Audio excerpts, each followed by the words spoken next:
সায়েন্সে পড়ো, সায়েন্সের স্টুডেন্টদের তো চশমা থাকে, তোমার চশমা কই? নাই, সমস্যা নাই, সামনে হয়ে যাবে, দেখবা চশমা লেগে যাবে। পাশের টেনশন করতেছো? তোমরা না সায়েন্সের স্টুডেন্ট, তোমাদের তো প্র্যাকটিক্যালই আছে, প্র্যাকটিক্যালেই তো তোমাদের অর্ধেক নাম্বার উঠে যায়, তোমাদের তো পাস হবেই হবে। যত সব টেনশন আমাদের কমার্স আর আর্টস দেবে না, তোমরা তো পাস করবে, প্র্যাকটিক্যাল আছে না। তোমাদের সায়েন্সের সবাই অনেক ট্যালেন্টেড তাই না? তোমরা তো শিওর গোল্ডেন এ প্লাস পাবা, তোমরা যেভাবে পড়ালেখা করো ভাই, যতগুলো ম্যাথ করো তোমরাই তো গোল্ডেন এ প্লাস পাবা।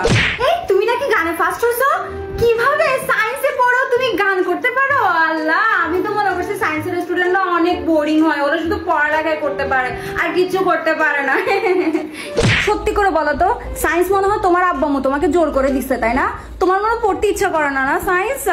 আমি বুঝছি তো, অনেক কষ্ট তাই না? ও তুমি ডাক্তার হবা তাই না, এই জন্য এখন থেকে এগুলো পড়তেছো? ও এটা প্র্যাকটিক্যাল খাতা। যাই হোক, তুমি তো সায়েন্সে এমনি পড়ো না, ডাক্তার হবে না হলে ইঞ্জিনিয়ার হবা, আর কি বা হবা? ডাক্তার ইঞ্জিনিয়ার হবে না, শুধু বিসিএস দিবা, তাহলে সায়েন্স কেন পড়তেছো?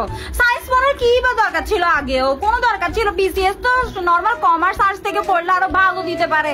মানে তোমরা এগুলো কেন করো বুঝি না। তোমরা প্রথমে সায়েন্স নাও, পরে আবার গিয়ে বিসিএস দাও, মানে কমার্স আর্টস এর কাজগুলো তোমরা কেন করো বলো তো? আগে তো তুমি মানে কমার্স নিতে পারতা বা আর্টস নিতে পারতো, শুধু শুধু সায়েন্স নিয়ে একদম মানুষকে দেখানোর কি দরকার ছিল আমি ব্রিলিয়েন্ট, আমি হ্যান ত্যান, আমি এটা পারি ওইটা পারি? মানো না, সত্যি স্বীকার করো না তোমার দ্বারা সায়েন্স সম্ভব না। কেন নিয়েছিল শুধু শুধু? হ্যাঁ